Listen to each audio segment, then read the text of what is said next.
ये कमाई छिए मौगी तो खाई छिए गे तोरा भाई के दुहार पर नहीं जाई छी रे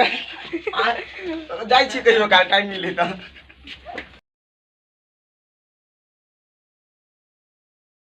देखो सब परिवार केना छी ठीक छी न बड़ रौद लगै छै शूटिंग करे में हेलो हाय बाय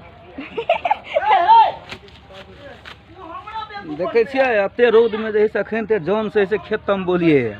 आ तमल के कोई पाई मंगे लाल छले कोई ओही चिंता में छी हम अखन डूबल हिया। हां फ्रेंड अहाँ के हम दिखा दै छी रुकू हल्का देर फ्रेंड ई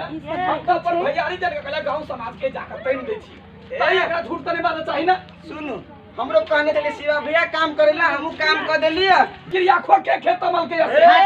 खोला सार भगले कि घर वाले के क्रिया के लखाओ रे पीने बाजू त बेसी हां कहि जाने बचिए ए घर वाला के पहले समझाओ ना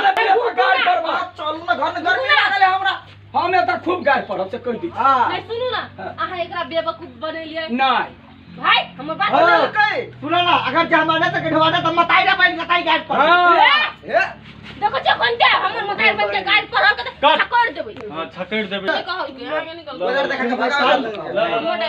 सुन ले छकड़ देबै रोल एक्शन छकड़ देबा खान के तो एक बाप के बेटी छिए त हां छिए जा निकलो त ए बर गर्मी भगल ना चार को पंच के बोला के हमर गर्मी शांत कर दिया जा जा फरिया बे बाग में जा ये है बाजी ने तो हमरा चल ले ना जाओ दोसर बाजी में दोनों पानी के देख ए गाना देख ले पकड़ो बनावल को दा जाओ ए काम करना में सकै ने छ जय पर लिखबै छ आ दे दे हम अपन जे लिखाब हां जे लिखा दोसर लड़की से चक्कर है देखियोगा ए हमर घर वाले रवीना टंडन के नाम लिखना हां गुड कने लिख देलिए कहे का हम ओत लिखली त इसे कहिए लिख दिया कल ना उसा फेरा लग जाएगा केना छै हसो काम करने से तो मेहनत करवा आसपास हमर 1000 रुपया बुरा लेला बना जाई छिए गे कमाई छिए मौगी त खाई छिए जाई छी कहियो काल टाइम मिले त